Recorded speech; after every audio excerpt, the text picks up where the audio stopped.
Now we can move on to binding the geometry to the generated rig. But first, I'll group the objects. I create a common group by pressing Ctrl G, which I name as Dick Rig Don't Move. Typically, the parent group cannot be moved. Its attributes can be locked, but I won't do that now.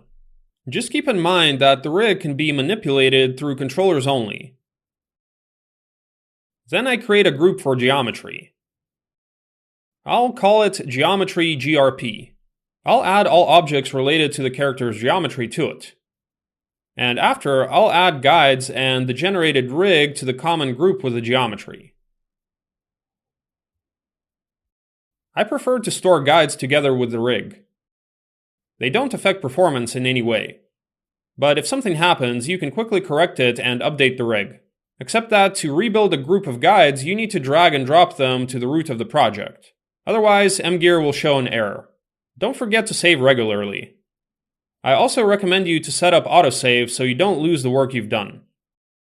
Now I'll attach the body of the character to the joints of the rig with the skin deformer. At first, I'll select all the joints by right-clicking on Set Dick Deformers GRP, and I'll choose Select Members. As you can see, all the joints are selected. Then I press Ctrl and add the character's body to the selection. And in the section of rigging from the skin menu, I'll select the property of the command Bind Skin. The option Bind To defines exactly where the binding will take place.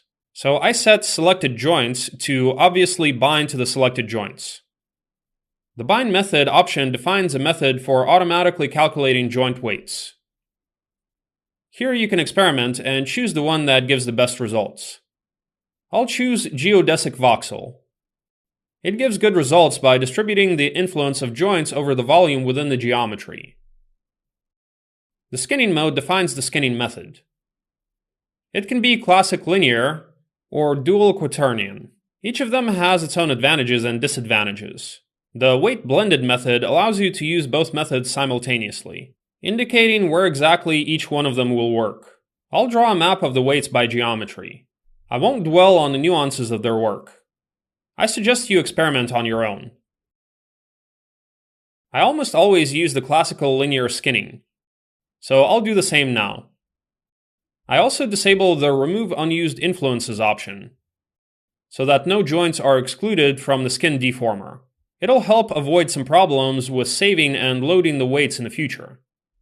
The Fall-Off option refers to the geodesic voxel calculation method and determines how rigid the deformations will be. 1 is the maximum stiffness, 0 is the minimum. You can experiment with it, as with the resolution parameter, which determines the quality of the calculation. So the higher it is, the better it is. I'll leave everything at the default and press Bind Skin to bind the geometry.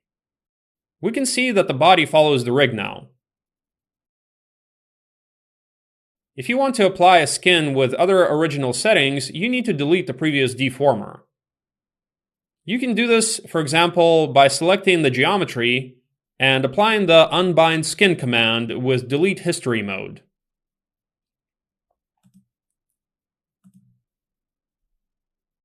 In the same way, I'll bind the hair, eyebrows, glasses, teeth, and shoes.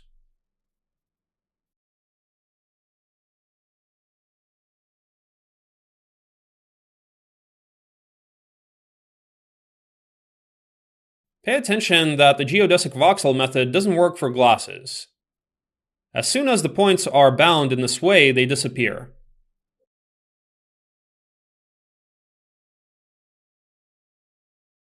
So I remove the skin and probably calculate the weights with the default closest distance method.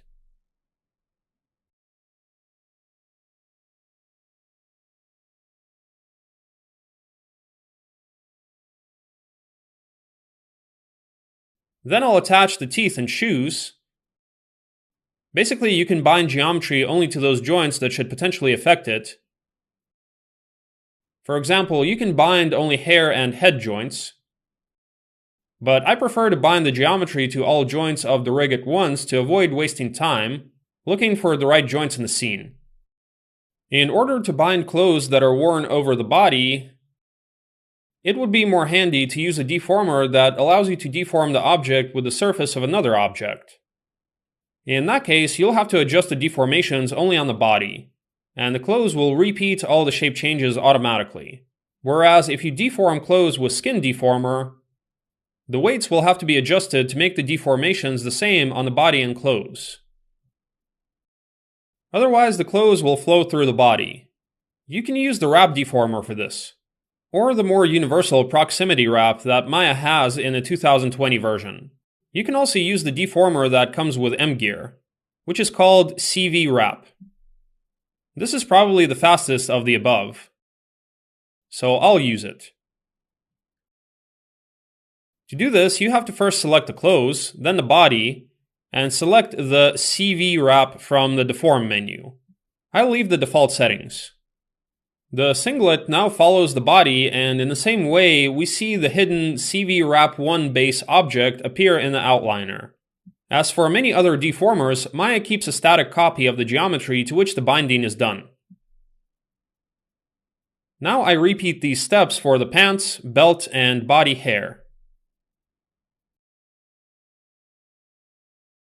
Obviously, the clothing and the body must be separate objects for this deformation approach. So before you start skinning, check if the model meets these requirements. Keep in mind that if you want to achieve a better deformation, the automatic skinning will probably have to be edited manually. You can do this with the Paint Skin Weights tool. To reach it, you can, for example, select the geometry and choose the tool Paint Skin Weights from the Skin menu. For convenience, I'll show how to work with it on such a simple scene, where I created a simple polygonal strip with 3 deforming joints with a short animation. The Influences field of Paint Skin Weights tool shows a list of all joints that influence the geometry. Each joint has a weight which determines its degree of influence on the point. We can see that Maya displays the weight of the joint by color. If the weight is equal to 1, which corresponds to white with the current display settings, then the geometry point will completely repeat the transformation of the joint relative to the neutral position in which the skin deformer was created, the so-called bind of pose. But if the weight of the joint is 0, which corresponds to the color black, then the joint has no influence on this point. Each point can be influenced by several joints at the same time, and their influence will be distributed depending on the weight. Thus, weights of joints are normalized. It means that the total weight of all joints influenced in the point must be equal to 1. This means that if I add weight to a joint for a point, the weights of the other joints influenced in the point will decrease, and vice versa. So if you want to reduce the influence of a joint on a point, you should add the influence of another joint. You can edit weights by drawing on the geometry with a brush in different modes. You can completely replace the weight value in Replace mode. You can add some value in Add mode. You can scale in Scale mode. And you can smooth out the weight by distributing it between adjacent points. You can also smooth the weights by pressing Shift in any mode. If you want to change the size of the brush, it changes with the left mouse button, while pressing the B key. Also, you can apply any mode to the whole geometry by clicking on the Flood button. You can also select points of the geometry and then apply the weight change only on them. I usually prefer to specify 100% of the influence of the joints to the active points first, and then smooth out the weights. For a more fine adjustment, I usually add the influence of the desired joints on certain points.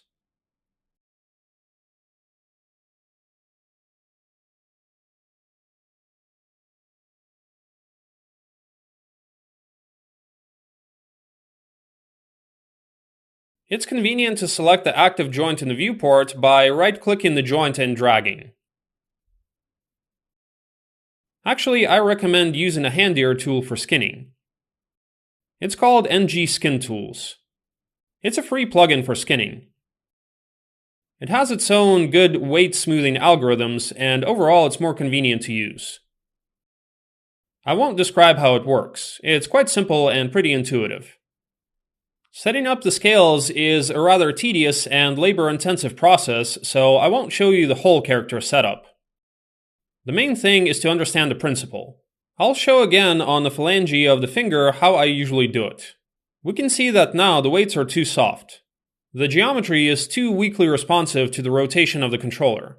Therefore, I select the points that belong to the phalange and apply to them 100% influence, or a weight that is equal to the one of the corresponding joint.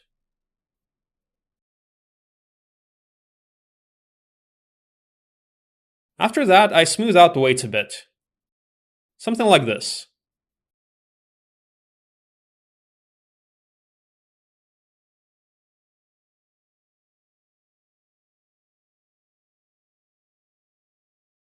Keep in mind that the weights can also be adjusted only on one side and displayed symmetrically on the other side with the mirror skin weights command. Here you can set the plane of symmetry, directions, and deformer associations. In my case, in principle, all values can be left by default. And you can see that the finger on the right hand behaves better. It's important to remember that the standard mirror skin weights tool should be applied when the character is in a neutral pose, in contrast to that NG Skin Tools plugin I mentioned earlier. You can also copy the weights from one object to another with the Copy Skin Weights command. Thus, objects can have different topology. This can be useful in situations when the topology of the character has to be changed, for some reason after the skin was set up, in order not to lose the work done. At the same time, the better the shape of both objects coincides, the better the weights will be transferred. I won't describe these options in detail now. I think you'll be able to figure it out on your own if necessary.